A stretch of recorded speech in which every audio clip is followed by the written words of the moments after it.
Olá, bem-vindo a mais uma aula de Biologia Celular e hoje é a aula prática sobre citoesqueleto. Um breve resumo das funções dos elementos do citoesqueleto, só para a gente lembrar. Ele é responsável pela sustentação mecânica de uma célula, ele também está envolvido no transporte intracelular de estruturas, de organelas, na organização da arquitetura interna da célula, ou seja, a distribuição das organelas dentro de uma célula, é também de responsabilidade do citoesqueleto. Ele está envolvido no deslocamento celular e na divisão celular, que são duas situações em que a dinâmica do citoesqueleto se faz bastante evidente.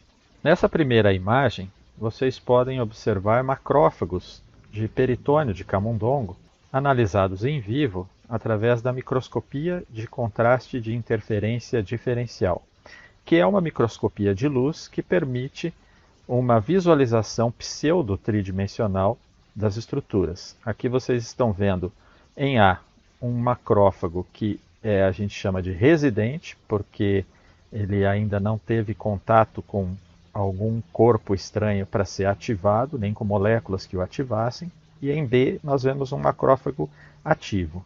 As setas apontam projeções citoplasmáticas desse tipo celular que são muito mais abundantes no macrófago quando ele está ativado do que quando ele está residente. Além disso, note que o macrófago ativado é bastante mais espraiado. Os asteriscos mostram projeções de espraiamento dessa célula. Essas projeções citoplasmáticas podem ser filopódios ou lamelipódios, principalmente, que são projeções vistas em microscopia eletrônica de varredura, como aqui, na forma dessas projeções na superfície das células que estão aparecendo aqui mais claras, mais próximas do branco. Tanto na superfície de cima da célula, note também na lateral da célula a presença dessas projeções. Lamelipódios e filopódios, eles acontecem porque filamentos de actina se polimerizam nessas regiões e a polimerização dos filamentos de actina faz com que a membrana se projete em diversas direções. Essas células são células que se deslocam muito pelos tecidos, porque eles são os principais responsáveis por fazer, digamos, a limpeza dos tecidos, fagocitando e destruindo tanto coisas estranhas como restos celulares quando acontece algum tipo de morte celular. Então os macrófagos eles têm que se apoiar no substrato por onde eles se deslocam. Para fazer isso, eles usam filamentos de actina para fazer a polimerização e esparramar o macrófago. E aqui nessa imagem vocês estão vendo marcado em microscopia de fluorescência em vermelho uma proteína chamada vinculina, que é uma proteína que faz a interação da célula com o substrato. Notem como é evidente a associação dos filamentos de actina com vinculina, uma vez que esse conjunto de estruturas é o responsável por fixar e promover o deslocamento das células. Então essas projeções que vocês veem são projeções onde há essa interação entre os filamentos de actina e as moléculas de vinculina. Em azul, nessa fluorescência, está evidenciado o DNA. Então nós estamos vendo o núcleo da célula em azul. Filamentos de actina em microscopia de fluorescência normalmente se apresentam como fibras alongadas e distribuídas de uma maneira não muito ordenada, necessariamente ordenado pelo nosso ponto de vista, na célula.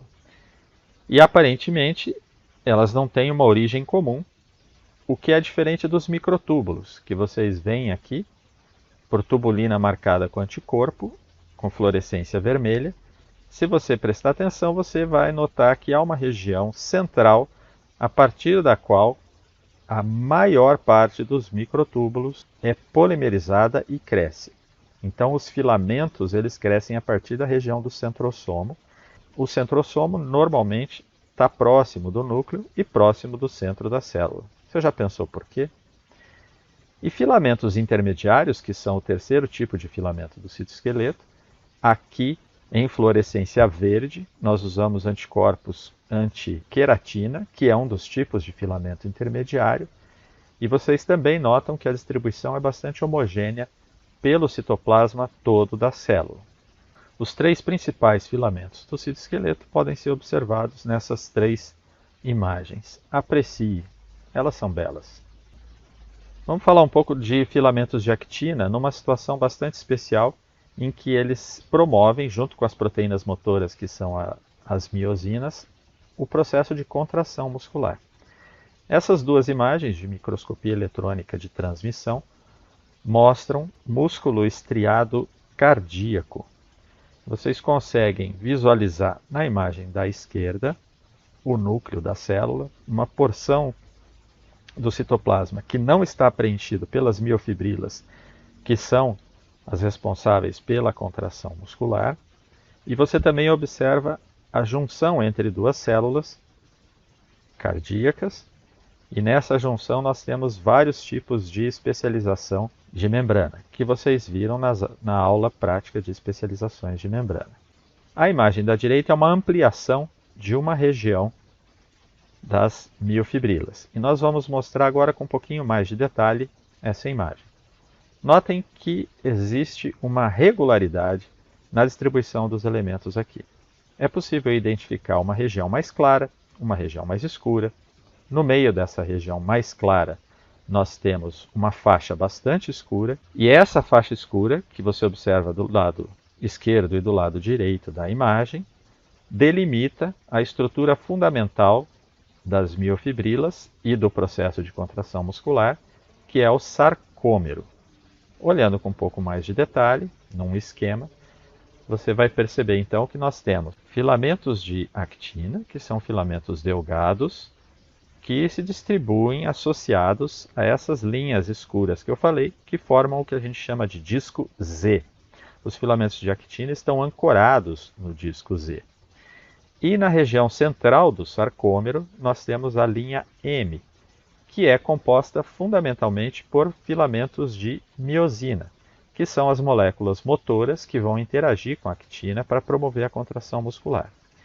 O estudo da contração muscular vocês vão ter com muito mais detalhes nas aulas de histologia e nas aulas de fisiologia. Um esquema um pouco mais detalhado de como está a distribuição das estruturas no sarcômero você pode ver aqui.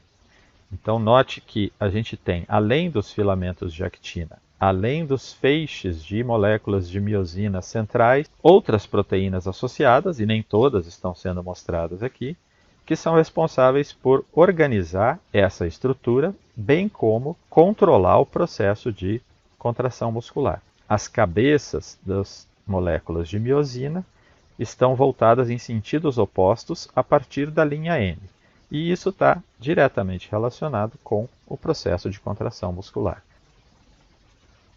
Os filamentos intermediários estão presentes em células que têm uma importante função de sustentação mecânica, especialmente nos organismos animais, que não possuem para sustentação mecânica uma parede celular rígida, por exemplo. Aquela imagem que vocês viram de microscopia de fluorescência permitia a vocês visualizar uma célula inteira. E essa célula inteira, com os filamentos de queratina evidenciados na fluorescência verde, permite observar a trama complexa que esses filamentos apresentam. Nessa imagem de microscopia eletrônica de transmissão, nós estamos vendo um corte de uma célula daquele tipo. Como a gente está vendo um corte, nós não podemos ver a célula toda, mas é possível observar filamentos de queratina nessa imagem também. Você consegue identificá-los? Dê uma olhada. Os filamentos de queratina estão diretamente relacionados com a coesão que é mantida no tecido, que é um tecido epitelial, através também dos desmossomos, que vocês também aprenderam na aula de especializações de membrana. Notem como os filamentos de queratina interconectam desmossomos e, interconectando desmossomos dentro de uma mesma célula, isso torna a célula como um todo um complexo extremamente seguro quando a gente pensa em resistência mecânica. Essa célula também apresenta alguns grânulos mais escuros, que vocês também viram em outra imagem de aula prática e eu quero que vocês tentem se lembrar que organela é essa e qual é o pigmento que está dentro dela. Estamos falando de pele. E finalmente vamos falar de microtúbulos, com um exemplo clássico de demonstração de microtúbulos que são os cílios. Nós estamos vendo aqui em microscopia de luz um corte de traqueia. Para que a gente possa se orientar, a luz da traqueia, por onde passa o ar quando entra para chegar aos seus pulmões, está na porção superior da imagem. E na sequência aqui nós temos um tecido cartilaginoso, logo acima da cartilagem nós temos um tecido conjuntivo e finalmente o epitélio. Esse epitélio, note, possui uma quantidade relativamente grande de células caliciformes, que são células produtoras e secretoras de muco, e esse muco retém partículas de poeira do ar, só que essas partículas de poeira devem ser lançadas posteriormente para a sua boca e você engole, vai para o esôfago e tchau, tchau. Para que o muco seja impulsionado para a sua boca, a partir da traqueia, é que nós temos cílios nessas células do epitélio e o batimento desses cílios é que desloca o muco. Vejam aqui, num aumento maior, que nós temos um destaque para a região epitelial e a região onde eu tenho os cílios, que são mais longos normalmente que as microvilosidades, que vocês viram na aula de diferenciações de membrana, de especializações de membrana. E esses cílios são extremamente móveis. Os cílios eles batem constantemente para empurrar o muco, formando aquele catarrinho. Quando você fuma demais e tem problemas para expulsar porque os cílios perdem motilidade, você fica com o pigarro. O pigarro é um sinal de que provavelmente os cílios não estão fazendo o trabalho direito ou você está produzindo uma quantidade muito grande de muco na traqueia. Em microscopia eletrônica, aqui a microscopia eletrônica de transmissão, na imagem A nós temos a traqueia do rato e nessa traqueia você pode observar, é um corte meio estranho, mas é possível observar os cílios em corte transversal aqui. E a estrutura típica do axonema do cílio, que nós já vamos falar sobre ela. E aqui no citoplasma dessa célula da traqueia, você observa a estrutura que é semelhante aos centríolos, que ficam no meio da célula, na região do centrosomo, mas aqui eles correspondem aos corpúsculos basais. Corpúsculos basais são as estruturas que dão origem aos axonemas dos cílios. Num corte longitudinal, agora da superfície de um protozoário ciliado, nesse caso ele usa os cílios para se deslocar no meio, é um protista, é uma célula única, né? É um ser unicelular, você observa que os corpúsculos basais presentes no citoplasma e os cílios limitados por uma membrana. E notem que essa membrana é ondulada, parece que sobra a membrana e ela fica enrugada ao longo da estrutura de cada cílio. Por que será que essa membrana fica enrugada? Pense um pouco e responda, será que há um motivo para a membrana ser enrugada assim? Nessa imagem C, nós vemos corte transversal de cílios do oviduto de rata. Nesse caso, os cílios batem para empurrar o óvulo até o útero da rata. Vamos ampliar essa imagem e notar alguns detalhes interessantes dela. Primeiro, você nota de novo a membrana enrugada, mas agora você já sabe por que ela normalmente é enrugada. Eu quero que você note a estrutura fundamental de organização de um cílio. São 9 pares de microtúbulos periféricos e 2 microtúbulos centrais. Mas preste atenção a uma coisa. Os microtúbulos centrais de todos os cílios que você observa nessa imagem estão orientados no mesmo sentido. Vejam, sempre os 2 microtúbulos centrais estão nesse sentido. Nesse sentido. Nesse sentido. Eles não estão, por exemplo, perpendiculares, você não observa. Por que será que os microtúbulos centrais têm todos a mesma orientação? Vamos ampliar um pouquinho um desse para tentar entender como é que se mantém essa estrutura e como funciona.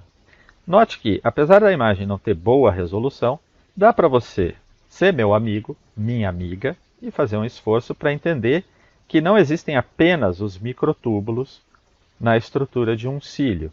Existem várias outras proteínas acessórias, algumas podem ser percebidas nessa imagem de microscopia eletrônica, que estão relacionadas tanto com a manutenção da estrutura do cílio quanto com a sua movimentação, como é o caso dos braços de dineína, que são as proteínas motoras que vão se associar aos microtúbulos para dar movimentação ao cílio. Note que os braços de dineína eles sempre se associam ao microtúbulo A do par de microtúbulos. E aqui você pode ver, apesar de estar na orientação oposta, você pode ter uma ideia da distribuição das dineínas. A anexina é uma proteína que conecta os pares de microtúbulos, está em azul aqui, talvez você esteja vendo uma anexina nessa imagem também. E também você pode ver os raios radiais ou braços radiais, também deixam uma certa sombra aqui na microscopia eletrônica. Assim, você pode verificar que a organização dos cílios é bastante complexa e é muito semelhante à organização dos flagelos. Essas são as imagens, então, de microscopia de luz, de microscopia eletrônica, com as quais contamos para as nossas aulas práticas. Espero que você se divirta realizando as tarefas sobre citoesqueleto. Um abraço.